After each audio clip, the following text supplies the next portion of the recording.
Welcome back to Planet Mithril's 5-minute bases, and today we're showing you how to create our take on a Tundra snow-themed base. Now, as with the usual bases, we covered our base with sand and PVA glue.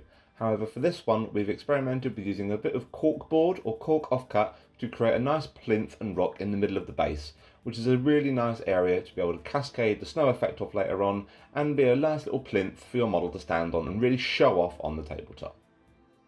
We affixed this just with PVA glue, again as we are the sand, and gave this time to dry, at which point it's not going to come off the base anytime soon. But once you're happy with your positioning and the size of your rock, some PVA glue and some sand and just wipe around the edges as we're doing here, we'll leave them to dry, ready for spraying. Once the sand and the cork is dry, we undercoated the base thoroughly with a coat of Chaos Black spray. It's worth noting as well that you don't have to use the cork for rock effect if you don't want to. The effects of the snow and the painting of the sand later on will work just as well as a flat base as it does a more of a 3D themed base. And we're going to start painting the base as a whole. We're going to start off with a very liberal dry brush of Mechanica Standard Grey. Now, cork's got a slightly weird texture, particularly along the sides if you've cut it out of a large piece of cork. So we want to make sure we get a nice thorough coat, making sure we focus on getting within all the nitty gritty areas on the more jaggedy sides of cork to get a nice even coverage. For the top of the cork base, we recommend going in a more circular motion. This will give you a more natural look to the rock once we're finished and stop any unnatural streaks.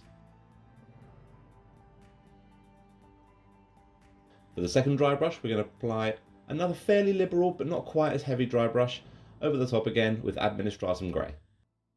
We don't need to be quite as finicky here in getting all this in the nitty gritty as we did the previous layer, as now we're looking at creating some depth and contrast within the rock texture of the cork and the sand itself.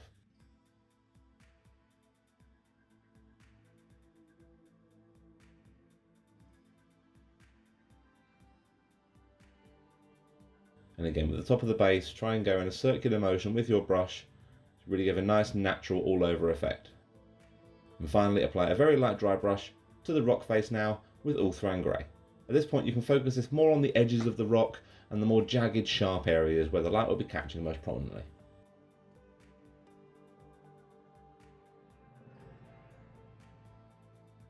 You should have a super authentic looking rock face for us to work our snow effect off now. We've added some grass tufts to our base, making sure we know where the model's going to stand afterwards. We opted for Army Painter's Frozen Tufts because we just thought this better encapsulated the look of a frozen tundra, but any other kind of static grass or grass tufts will do just as well. So now we're going to be using the Citadel texture paint Valhalla Blizzard, which is a really cool technical paint and works really well for creating snow.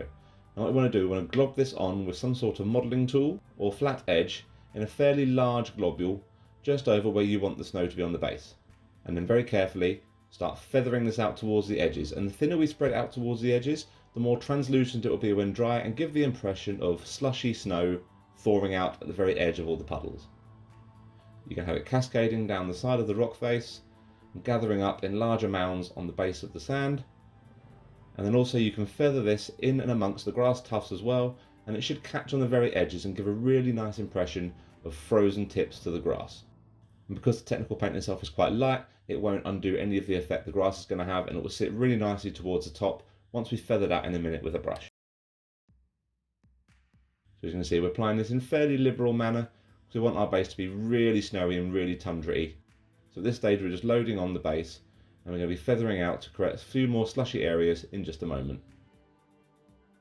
This is quite a new thing for us as well. We don't very often use technical paints, but don't be afraid to really get as much snow as you want on there because it dries really well and it really looks authentic. We've done all sorts of experiments in the past with baking powder and baking soda and various other ways of doing snow effect.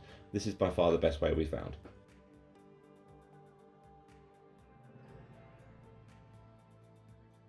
Now we're happy with our snow placement, we're just going to use an old brush and we're going to very gently just feather out some of the snow to really give it that kind of slushy, half melted look, which will just finish off and tie together the look of the snow on the base. Once the snow is dried, we then applied a solid line of Abaddon Black just around the rim of the base. If you're doing a more earthy tone with the sand for this, then you can use drier bark or a suitable warmer brown just to encapsulate the look of the under-earth. But as we're doing a mountainous, rocky theme for our Tundra base in particular, we used Abaddon Black because it just thought it'd let the base pop that little bit more, and then once dry we have our Tundra base ready for our miniature. We hope you've enjoyed. Thank you guys for watching.